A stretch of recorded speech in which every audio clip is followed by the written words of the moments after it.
Permasalahan regulasi yang terjadi ketika smartphone dari luar negeri masuk ke Indo adalah TKDN. Begitupun laptop yang masuk ke LKPP harus memenuhi standar TKDN.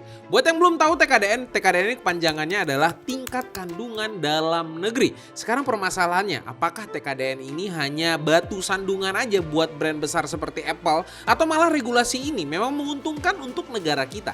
Kita coba bahas di video kali ini.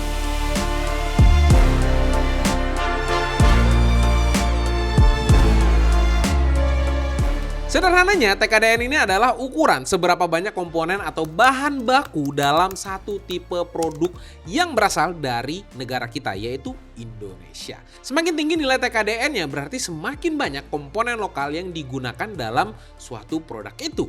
Analogi gampangnya, kita makan di sebuah warteg. Bahan yang dipakai oleh warteg ini dari luar semua. Let's say sayur kangkong, kol, ikan, daging itu dari Cina semua. Kalau kuantitinya banyak, tentu harganya itu jauh lebih murah. Kalau dikit, harga jadi mahal. Makanya kita jangan concern di harga dulu, kita kesampingin dulu soal harga-harga ini. Nah, TKDN ini fungsinya mengharuskan warteg ini membeli bahan baku yang diproduksi dalam negeri. Kayak tadi yang gue bilang, sayur kangkung tadi, ikan, daging, dan semacamnya itu dibeli dari petani Indonesia. Hasilnya petani kita ya pasti diuntungkan, dan impact yang paling besarnya adalah menghidupkan perekonomian dalam negara.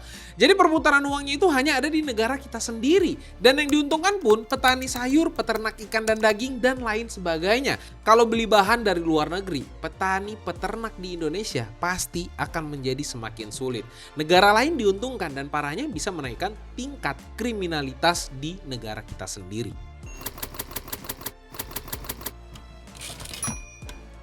Kalau tujuannya sendiri pasti mulia lah kalau dijalankan dengan bijak. Pertama, bisa mendorong pertumbuhan ekonomi yang artinya akan meningkatkan dan membantu PDB dan lapangan kerja jadi lebih banyak.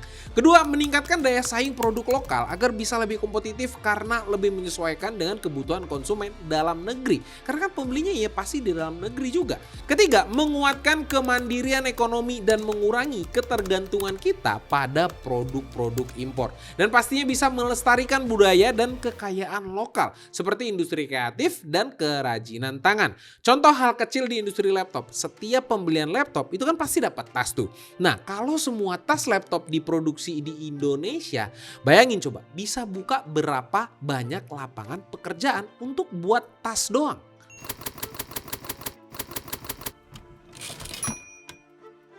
Pasti ada kelebihan dan kekurangan impact dari TKDN ini. Yang pertama adalah harga. Produk lokal seringkali dianggap lebih mahal. Dan ini gua sih setuju karena biaya produksinya lebih tinggi dari upaya tenaga kerja, biaya logistik, operasional, dan banyak lagi lainnya. Kalau barang Cina wajar juga lebih murah, ekosistem mereka tuh udah dibangun dari lama. Dan waktu produksi yang cepat dan kuantiti yang lebih besar itu tuh bisa menekan harga jauh lebih murah. Yang kedua, kualitas. Persepsi masyarakat tentang kualitas produksi lokal masih perlu ditingkatkan karena banyak brand lokal juga demi tuntutan harga yang kompetitif, jadi kualitasnya itu sedikit dikurangin gitu. Yang terakhir, soal standarisasi produksi lokal, dan ini nih masih perlu diperbaiki agar bisa bersaing di pasar global. Contohnya beberapa sertifikasi dan kualifikasi terhadap tenaga ahli dari sebuah produk itu sendiri. Gue bahas sedikit buat cara perhitungan nilai TKDN seperti apa. Kali-kali kan ada penonton DKID ini yang memang punya uang tuh ratusan triliun gitu kan. Jadi pengen buat satu brand HP gitu kan. Nah, ini nih cara perhitungan sebenarnya. Dan perhitungan ini memang cukup kompleks, tapi gue sharing secara garis besarnya aja. Karena penilaiannya ini melibatkan berbagai faktor seperti biaya bahan baku, tenaga kerja, proses produksi, dan salam tempel. Misalkan kita masukin sebuah laptop dengan spesifikasi sebagai berikut. Nah, kita bagi ada komponen yang diproduksi dalam negeri dan ada yang diimpor juga. Jika modal harga laptop ini 10 juta rupiah dan komponen dalam negerinya 4 juta dan komponen impornya itu ada di harga 6 juta rupiah, maka bisa dinilai TKDN-nya ini adalah 40% dan tentunya bisa masuk LKPP daripada Goldwin kan. Nah, sekarang iPhone 15 lolos TKDN di Indo tuh kok bisa?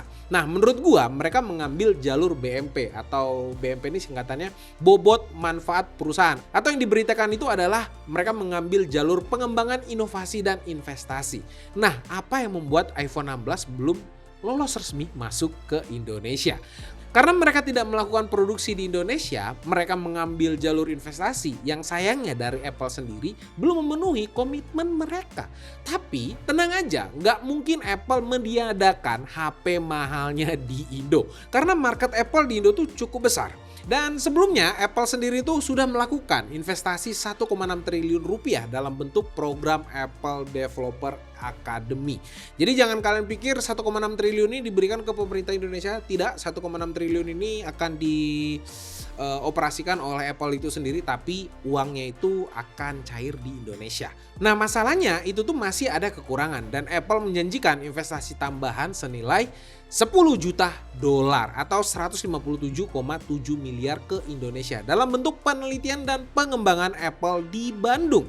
Ingat ya, bukan pabrik, tapi untuk development Apple di Bandung. Keputusan ini sih sebenarnya belum resmi juga dan angka investasinya pun masih sekedar berita-berita aja. Bahkan sampai ada yang ngomong buat pabrik di Bandung.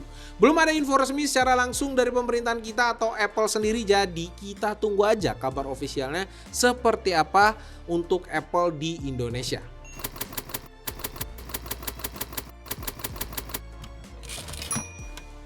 Setelah gue cari-cari, ternyata regulasi TKDN ini nggak cuma di Indonesia aja. Gue kira emang Indonesia ini meribetkan semuanya. Ternyata tidak.